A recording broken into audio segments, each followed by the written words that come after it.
S'il reste quelqu'un ici, il faut évacuer. Une course de bateau en bateau pour lancer une dernière alerte.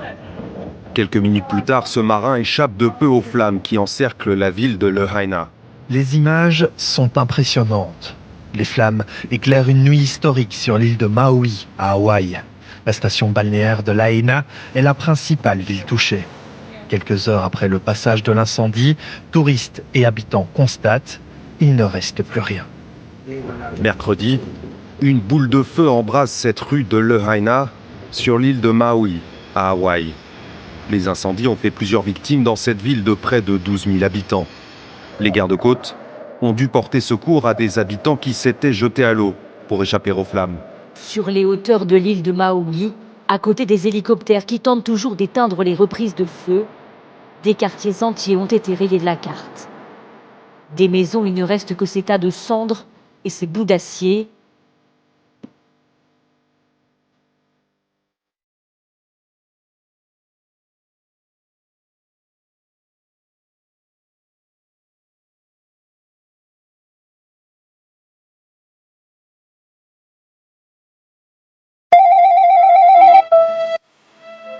Personne bénie, il y a un feu historique qui arrive. Un feu historique arrive sur cette terre. J'ai vu les personnes s'enfuir. Le Seigneur nous a déjà mis là et à l'intérieur et nous fuyons. Ce n'est pas possible de s'enfuir du feu. Il se déplace très vite. Un immense feu qui brûle entièrement une zone où les personnes habitent. Une agglomération entière est totalement brûlée. Elle est en flammes. Ce sont des flammes en colère, en colère. Donc le Seigneur m'a mis là-bas et nous courions, mais il n'y avait nulle part où s'enfuir. Le danger était que les flammes viennent et nous encerclent. Donc, des personnes s'enfuient. Je vois des enfants qui ont été brûlés. Plusieurs enfants ont été brûlés. Les maisons, de nombreuses habitations ont été brûlées. Les habitations des personnes ont été brûlées, totalement brûlées. Et le feu venait rapidement, donc les personnes couraient vers l'entrée, d'où ils pouvaient s'enfuir cet endroit, mais le feu est arrivé et les a encerclés. Les personnes ont été brûlées, les bébés, les enfants ont été brûlés, les adultes, les maisons totalement détruites. C'est un feu très très enragé, flammes enragées, des ondes de feu. Les flammes se déplaçaient tellement rapidement. Nous avons essayé de nous enfuir, d'atteindre la sortie. Nous n'avons pas pu. Les flammes nous ont surpris là-bas. Oh, c'est incroyable. Le Seigneur appelle à la repentance. Il y a un feu sérieux qui arrive. Sérieux, sérieux, sérieux. Il va brûler une agglomération tout entière. Ce sont des flammes massives et enragées, très rapides avec colère et furieuse. Plusieurs personnes vont être brûlées car il n'y avait pas d'issue pour s'enfuir. Nous avons essayé de courir, mais ce n'était pas possible. Les flammes se déplaçaient plus rapidement. Le Seigneur appelle à la repentance.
Sur l'île de Maui, une grande partie de la ville de Lahaina, une station balnéaire de 12 000 habitants, a été dévastée par les flammes.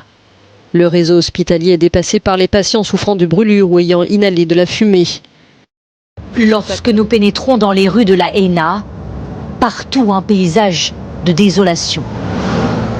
La ville de 12 000 habitants a été réduite en cendres. Les bâtiments semblent ne jamais avoir existé.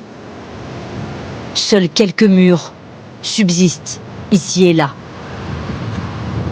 Vue du ciel, la station balnéaire a pris des allures de zone de guerre. Sur les hauteurs, quelques habitants, le cœur lourd, sont venus constater ce paysage apocalyptique. J'étais dans le déni depuis plusieurs jours, comme beaucoup de gens, mais j'avais besoin de venir voir de mes propres yeux pour le croire. C'est horrible, parce que tout s'est passé en un claquement de doigts. Tout commence très tôt le mardi matin. Les pompiers maîtrisent rapidement un premier feu. Mais en début d'après-midi, vers 14 h, le vent change tout à coup et devient extrêmement violent. Le feu reprend et propage un énorme nuage de fumée noire qui enveloppe toutes les habitations. Aucune alarme ne retentit. Les poteaux électriques tombent sur la route, celle qui permet d'entrer et de sortir du centre-ville. Les habitants se retrouvent très rapidement pris au piège face à un mur de flammes. Avance, on peut rien faire. Il y avait des embouteillages partout, la circulation était bloquée, les gens n'arrivaient pas à entrer dans la ville. Tout le monde voulait chercher ses proches.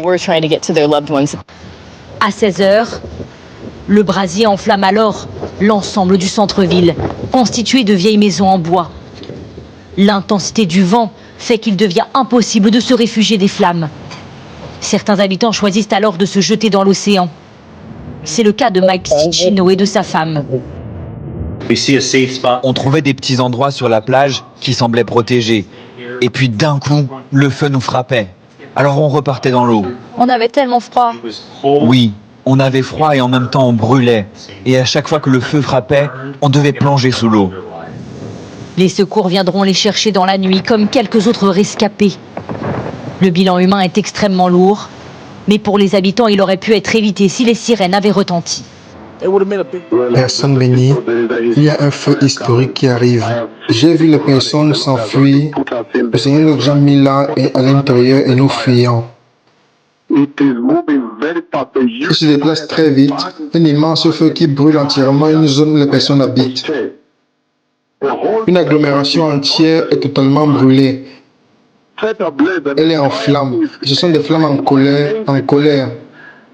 Donc le Seigneur m'a mis d'abord et nous courions, mais il n'y avait nulle part où s'enfuir. Le danger était que les flammes viennent et nous encerclent. Donc, des personnes s'enfuient. Je vois des enfants qui ont été brûlés. Plusieurs enfants ont été brûlés. Des maisons, de nombreuses habitations ont été brûlées. Les habitations des personnes ont été brûlées, totalement brûlées. Et le feu venait rapidement, donc les personnes couraient vers l'entrée, ils pouvaient s'enfuir de cet endroit. Mais le feu est arrivé et les a encerclés. Les personnes ont été brûlées, les bébés, les enfants ont été brûlés, les adultes, les maisons totalement détruites. C'est un feu très très enragé, flammes enragées, flammes enragées, des ondes de feu. Les flammes se déplaçaient tellement rapidement. Nous avons essayé de nous enfuir, d'atteindre la sortie. Mais nous n'avons pas pu. Les flammes nous ont surprises là-bas. Oh, c'est incroyable. Le Seigneur appelle à la repentance. Les images sont impressionnantes. Les flammes éclairent une nuit historique sur l'île de Maui, à Hawaï. La station balnéaire de Lahaina est la principale ville touchée. Quelques heures après le passage de l'incendie, touristes et habitants constatent qu'il ne reste plus rien. Nous n'étions pas préparés pour ce que nous avons vu. Ce que nous avons vu ressemble à une zone bombardée et brûlée dans une zone de guerre. C'était incroyable. Cela fait 52 ans que je vole depuis Maui et j'ai vu tous les types d'incendies qui se sont produits ici en 52 ans. Je n'ai jamais rien vu d'aussi dévastateur. Mercredi, l'ouragan Dora, avec ses rafales de vent allant jusqu'à 130 km/h, n'a fait qu'aggraver la situation. Lorsque nous nous préparons à l'ouragan, nous nous attendons à la pluie. Parfois, nous nous attendons à des inondations. Nous n'avons jamais prévu qu'un ouragan qui n'a pas eu d'impact sur nos îles provoquerait ce type d'incendie de forêt.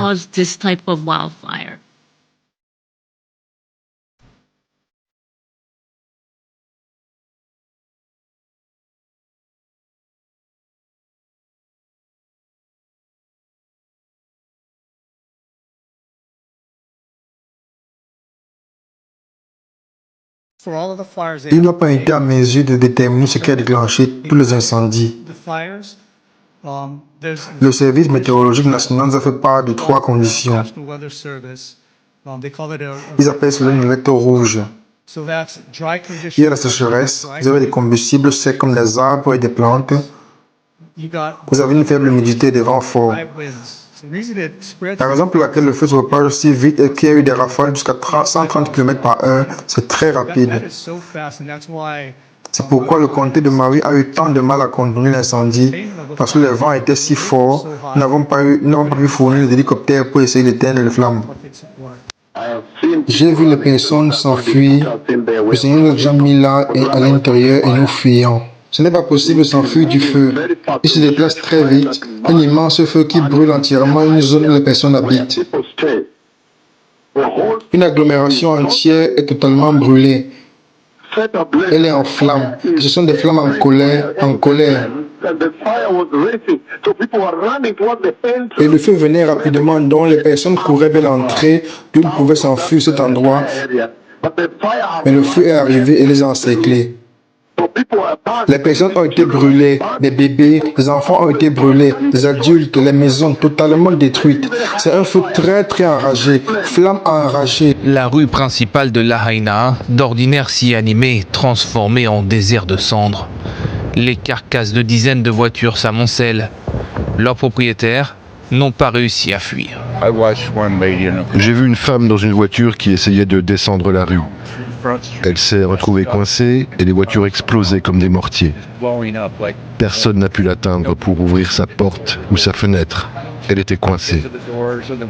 On l'a vue partir. C'était une cité balnéaire de carte postale.